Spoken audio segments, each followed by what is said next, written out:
Assalamualaikum warahmatullahi wabarakatuh. Perkenalkan, nama saya Ros Rostini. Saya merupakan salah satu staf pengajar PPKN di SMA Negeri 1 Ciharubeti. Hari ini Ibu akan memberikan materi dari kelas 11 bab 2 tentang sistem dan dinamika demokrasi Pancasila.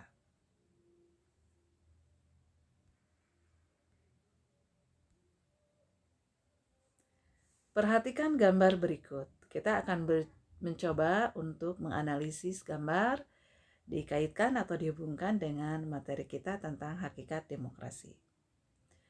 Kalau kita berbicara gambar di sini adalah salah satu contoh simulasi dari pemilihan umum yang dilakukan oleh para siswa.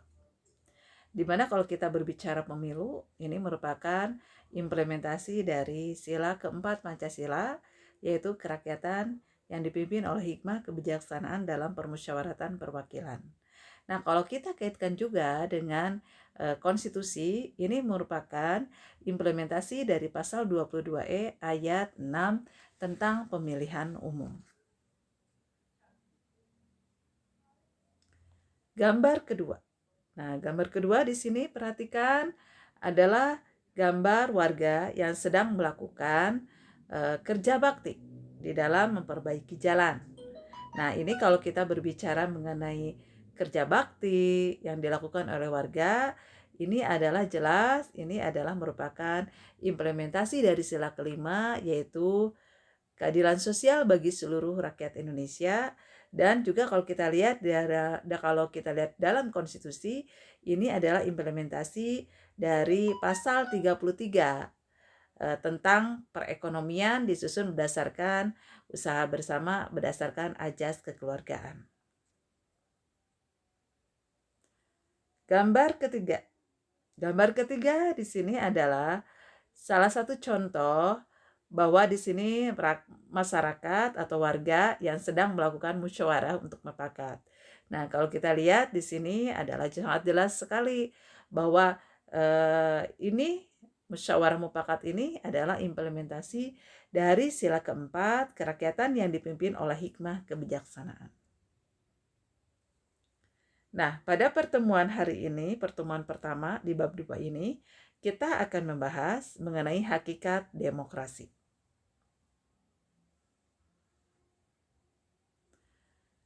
Pertama adalah makna demokrasi berdasarkan pandangan dari Abraham Lincoln yang merupakan bapak demokrasi.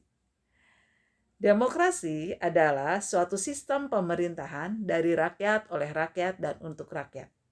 Artinya di sini rakyat dengan serta-merta mempunyai kebebasan untuk melakukan semua aktivitas kehidupan termasuk aktivitas politik tanpa adanya tekanan dari pihak manapun. Artinya di sini bagaimana sebuah demokrasi itu bisa melibatkan rakyat di dalam pengambilan kebijakan. Artinya di sini rakyatlah yang memiliki kekuasaan untuk menentukan proses pengambilan keputusan. Demokrasi dalam sebuah konsep politik ini bisa diartikan sebagai landasan dalam menata sistem pemerintahan negara yang berproses ke arah yang lebih baik. Dalam proses tersebut, rakyat diberi peran penting dalam menentukan dan memutuskan berbagai hal yang menyangkut kehidupan bersama sebagai sebuah bangsa dan negara. Artinya di sini, dengan adanya demokrasi haruslah bisa mengarah ke arah kehidupan yang lebih baik. Kemudian demokrasi sebagai sebuah konsep adalah seperangkat gagasan dan prinsip tentang kebebasan yang juga mencakup seperangkat praktik yang terbentuk melalui sejarah panjang yang berliku-liku. Artinya, kalau kita berbicara mengenai makna demokrasi di sini, artinya bagaimana di sini rakyat bisa dilibatkan dalam setiap keputusan yang diambil oleh pemerintah. Dan ini sesuai dengan konsep atau pandangan dari demokrasi itu sendiri, bahwa demokrasi itu sendiri adalah dari rakyat, oleh rakyat, dan untuk rakyat. Klasifikasi demokrasi. Kalau kita berbicara klasifikasi demokrasi, pertama demokrasi berdasarkan titik berat perhatiannya. Ini ada 3, ada demokrasi formal, demokrasi material, dan demokrasi gabungan. Demokrasi formal, demokrasi yang menjunjung tinggi persamaan dalam bidang politik. Kemudian demokrasi material, demokrasi yang dititikberatkan pada upaya menghilangkan perbedaan dalam bidang ekonomi, sedangkan persamaan dalam bidang politik kurang diperhatikan. Artinya di sini pemerintahnya hanya lebih memperhatikan kehidupan ekonominya saja, dalam perbedaan ekonomi saja, sementara politik enggak.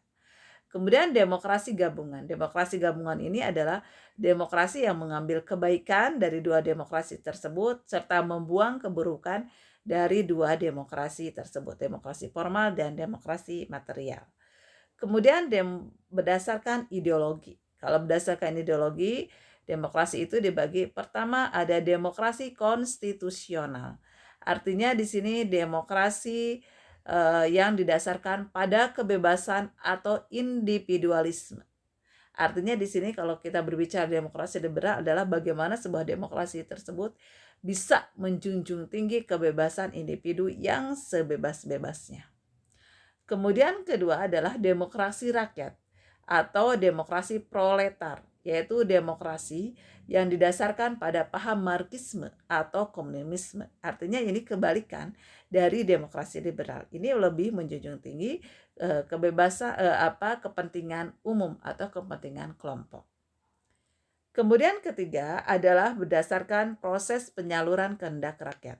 Artinya di sini ada demokrasi langsung dan demokrasi tidak langsung.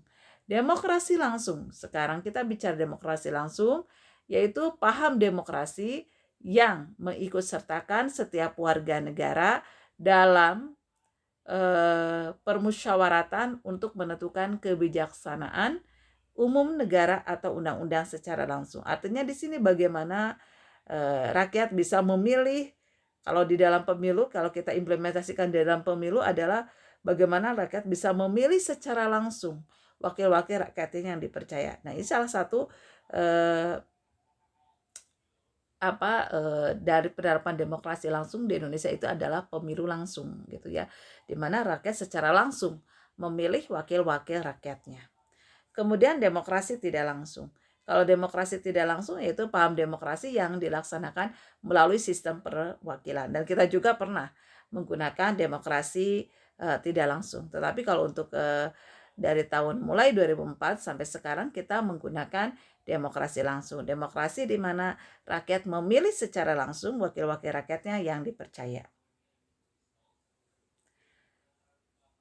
Kemudian kita bahas lagi mengenai di sini prinsip-prinsip demokrasi. Nah, kalau kita bicara mengenai prinsip demokrasi, pertama, demokrasi itu harus bisa menyelesaikan perselisihan dengan damai dan secara melembaga.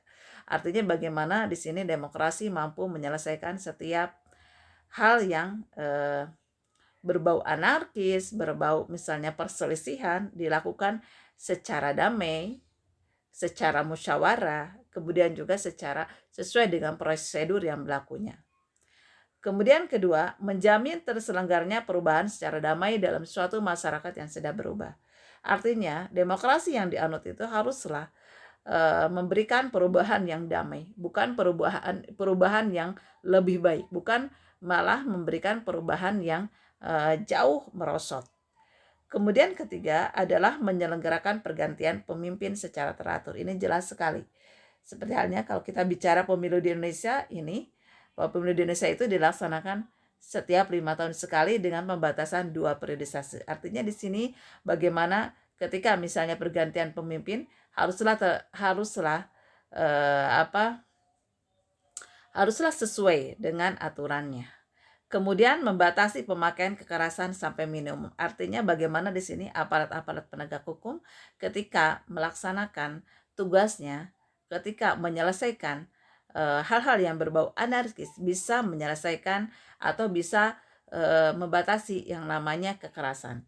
Kemudian mengakui serta menganggap wajar adanya keanekaragaman. Ini sangat jelas bahwa kalau kita berbicara di pemerintahan Indonesia, Indonesia itu adalah negara heterogen, negara yang majemuk, negara yang berbineka, tetapi kebinekaan tersebut kita dianggap wajar sebagai salah satu modal dasar di dalam pembangunan. Kemudian menjamin tegaknya keadilan. Nah ini, jadi bagaimana di sini demokrasi harus mampu menjamin adanya keadilan, bukan malah sebaliknya.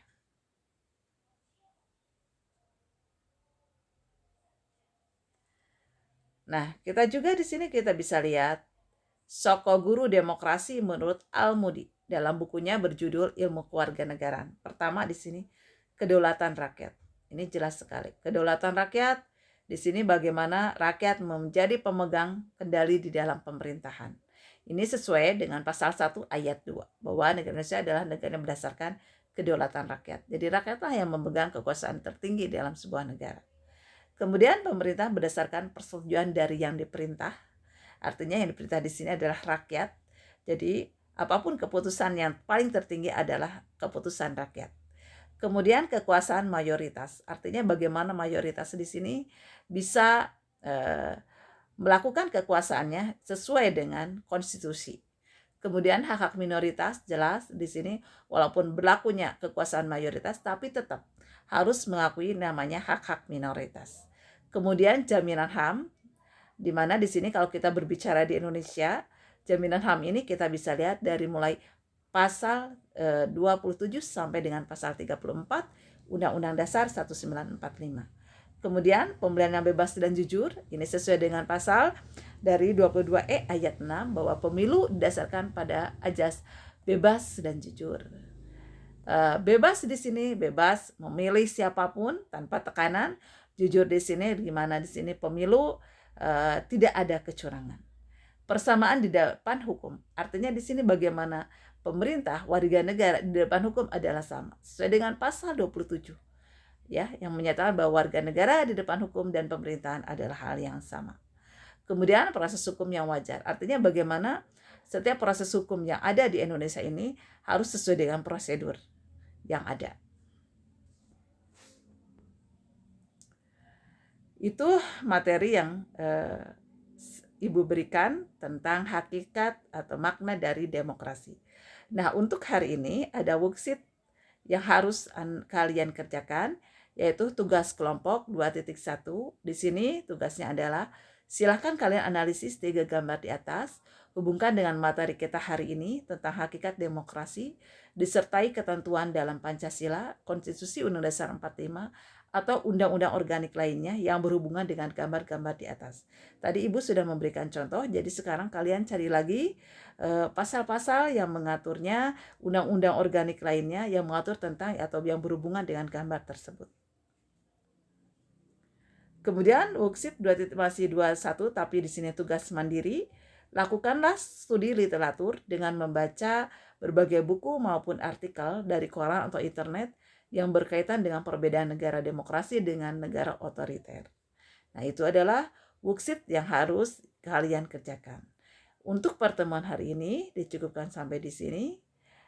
Ibu minta maaf apabila materinya kurang jelas dan saya ucapkan selamat mengerjakan. Kamsahamnida.